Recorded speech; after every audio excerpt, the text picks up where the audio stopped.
Okay guys, nagbabalik tayo sa ating channel para sa isa na namang update.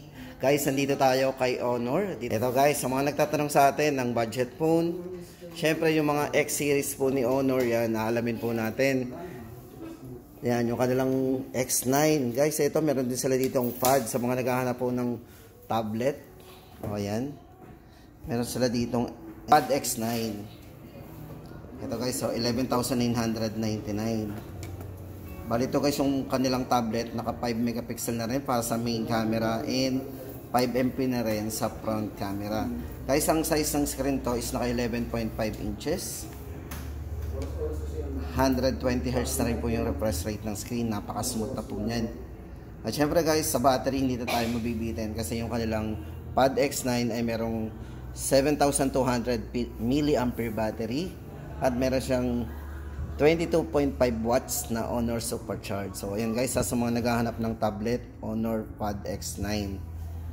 Tapos guys, ito na, punta na tayo sa kanilang mga entry level. Sa mga naghahanap po ng budget lang. Syempre guys, ito, kilala natin si Honor pagdating sa mga drop resistant. So meron silang 360 degree na matibay talaga yan. O ito na guys, umpisahan na natin. Let's go!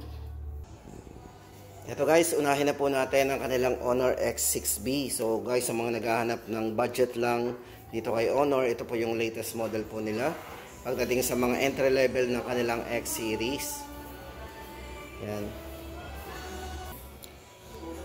Ito guys, para sa kanyang specification, ito yung kanilang Honor X6B guys.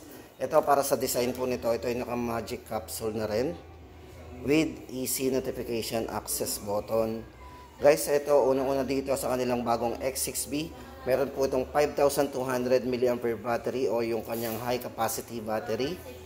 Sa charging po nito, naka 33 watts Honor Supercharge na din, napakabilis na din. Then yung variant po na hawak natin guys, ito ay merong maximum RAM na 12 GB RAM. So meron siyang 6+6. Then 128 po yung kanyang large storage. Kung camera naman po, yung kanilang bago na to, check po natin, yung kanyang 50 megapixel na camera. So para po sa kanyang AI ultra clear camera. Then guys, no worry tayo kasi yung kanilang X6B po ay merong, ito po ay naka 5-star drop resistant. So yan, 90 Hz refresh rate para sa kanyang screen refresh rate. At syempre guys, yung kanyang chipset ay medyo mataas na rin kasi ito ay naka MediaTek Helio G85 na rin. O sa mga naghahanap ng gaming phone na medyo mura lang, pwede na to. Yan, at check po natin, ganda ng design nito sa likod. Yan guys, update po natin sa presyo, 5,999. Then guys, ito naman ang ating next na ipapakita sa inyo, yung kanilang Honor X7C. Ito guys, unang-una po dito sa ano nito, yung kanyang highlights o yung kanyang sa specs po, yung una dito guys, yung kanyang washable water resistant. So worry free tayo guys, kahit mabasa yung phone na to, yan ay safe, makaka-survive to kasi ito ay washable. Then 360 po anti-drop resistant din, so matibay po yan. Then pagdating sa battery guys, napakataas po ng battery. Kung nabibitin pa po tayo sa 5,000, ito pong si Honor X7C ay 6,000 mAh durable battery. So may matibay na battery din. At syempre guys, ito para sa kanyang RAM and ROM, ito po ay merong 16 GB maximum RAM, 256 na po ang kanyang internal storage. O yan. Kung camera naman, ito guys, meron tong 108 megapixel na main camera. So check po natin yung kanyang main camera. So meron din po itong portrait, night mode, at syempre yung aperture, yan, para mas maliwanag. Then check po natin yung video, yan. So ito guys, pagdating sa processor, yung CX7C po ay naka Qualcomm Snapdragon 685 na po. Yan, para po sa latest price update po natin, Honor X7C 8,999. Then guys, ito na, punta pa tayo sa kanilang mga X series. So ito na yung kanilang mga mid-range. Ayan, ito po yung mga, kumbaga ito yung mga best seller din po nila pagdating sa kanilang mga mid-range. Ito guys, Honor X8B. Guys, ang ganda ng design nito ha.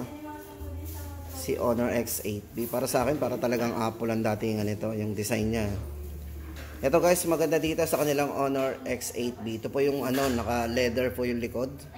Yan, titigan po natin mabuti. Ang ganda po ng design nito. Ito guys, para sa variant po nito, ito merong maximum RAM na 16GB RAM. 512GB internal storage na po. Yan, para po sa size ng screen, ito yung naka 6.7 inches, Super AMOLED display na din. O, diba? So, meron po siyang risk-free dimming, 3240Hz para sa kanyang PWM dimming display with eye comfort display na rin. 90Hz po yung refresh rate ng screen. Yan, para sa kanyang smooth screen. And pagdating sa operating system, guys, ito ay syempre Android 13.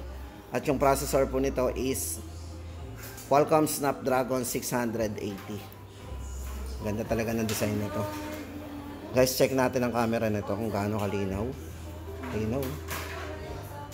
Then, meron din siyang wide angle. Naka 0.6 po yan. O, ito guys, para sa latest update po natin sa presyo ng kanilang Honor X8B. 12,999. Then guys, ito naman ang kanilang Honor X9B. O, ito guys, kung naghahanap po tayo ng matibay, syempre para po dito sa kanilang Honor X9B, ito po yung merong all angle ultra top. So ibig sabihin guys, ito yung naka 360 degree, so top screen, o yung display din po nito is naka AMOLED display na rin. So para sa kanyang vivid na display. Ayan, sa battery guys, ito meron tong 5,000 mAh na battery, pang 3 days battery po to. Ayan, kumbaga matipid po sa battery. Siyempre maganda na po yung display, kaya no need na natin i-adjust yung mga brightness. Then guys, ito pagdating sa kanyang main camera, ito ay merong 108 megapixel po para sa kanyang main camera. At meron na rin po itong ultra wide angle o wide angle. Then check po natin yung video guys. Ito, sa video pwede po itong naka ultra wide din, tapos naka smooth video din, kasi meron siyang 60 fps na video resolution. So smooth. Ayan. Guys, ito para sa variant nito, itong si Honor X9B 5G. Ito po ay merong 20GB maximum RAM, 256 internal storage. Ayan guys, para sa ating latest update, ganun po ang price niya, ganun pa rin, 16,999. So ito guys, para sa price po ng Honor X9B 5G, 16,999.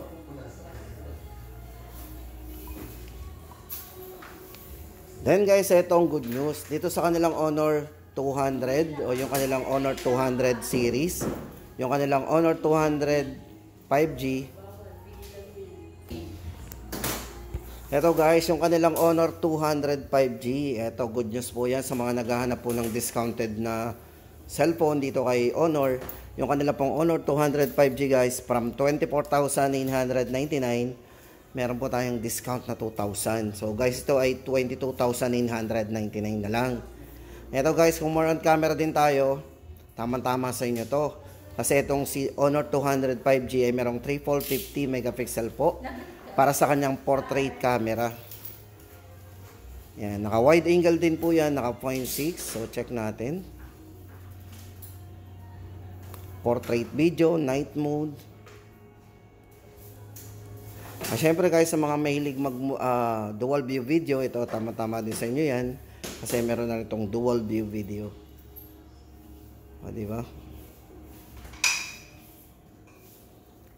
Bali po size ng screen itong si Honor 200, o ito yung kanilang kumbaga isa sa mga top of the line. Guys, ito ay merong 6.7 inches na size ng screen. Yan, AMOLED display na rin at naka equal depth quad curve screen po yan. O, check natin, equal depth. At pagdating sa processor, guys, ito yung naka Qualcomm Snapdragon 7 Generation 3 na. O yan guys, para sa latest update, sa mga naghahanap po ng discounted dito kay Honor 200. Ito po ay less 2,000. Ngayon po ay 22,999.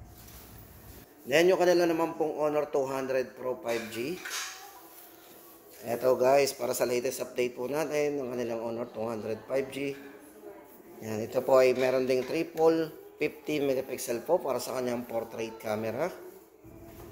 Ito pong hawak nating variants, ito ay naka 24 gig maximum RAM, 512 gig internal storage. Yan. Battery po nito, 5,200 mAh battery. At ito po ay ginamitan ng silicone carbon battery. Then pagdating sa charging guys, ito ay merong 100 watts wired.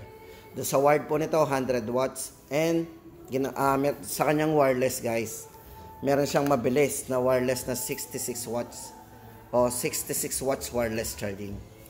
Then medyo may kalakihan po ang screen nito guys. Ito ay naka 6.78 inches na naka AMOLED quad curve floating screen din.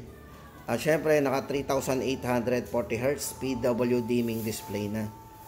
Syempre, ayan, may mataas din processor. Ito ay naka Qualcomm Snapdragon 8S Generation 3. Para po sa presyo guys, 29,999. Honor 200 Pro 5G. Tapos guys, ito naman yung kanilang latest model guys. Kung naghahanap po tayo ng maninipis, pero ito po yung kanilang fold. Ayan. Honor Magic B3 5G. Guys, check natin yung design pag naka-fold. Ayan, nipis. Tapos guys, ito pag binuksan natin, parang square na square talaga to kahit nakaganon siya. Square. Ito guys, para sa mga specification po ng kanilang bagong yung Honor Magic V3 na the slimmer and the stronger. Ito po para po sa size ng screen nito. Pag naka-open po ito guys, ay 9.2 mm para sa kanyang ultra thin and AI comfort display. Pag po ito ay naka-fold, ito po ay 6.43 inches. Pag naka-fold. And unfold po ay 7.92 inches.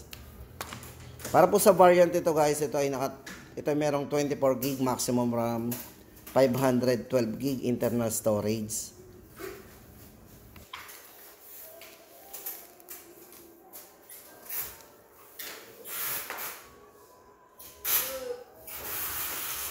Ito guys, pagdating sa main camera ito, kahit hindi natin natatry ang camera guys, itong kanilang Magic B3 5G. Ito po ay merong 50 megapixel po para sa kanyang periscope telephoto. Then ang processor po na ginamit nito is Qualcomm Snapdragon 8 Generation 3 na. Then sa battery guys, ito ay merong 5,150 mAh battery. Silicon carbon battery din na ginamit. At naka 66 watts para po do sa wired, and 50 watts naman po para sa wireless charging po nito, yung kanyang Honor Supercharge.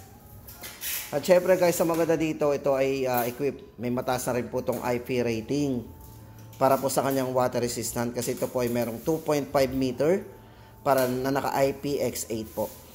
O, di ba? So, yun guys, para sa latest update po natin sa presyo ng kanilang Magic B3, 89,999. Ayan guys, dito nagtatapos ang ating update dito kay Honor ngayong December 16, 2024.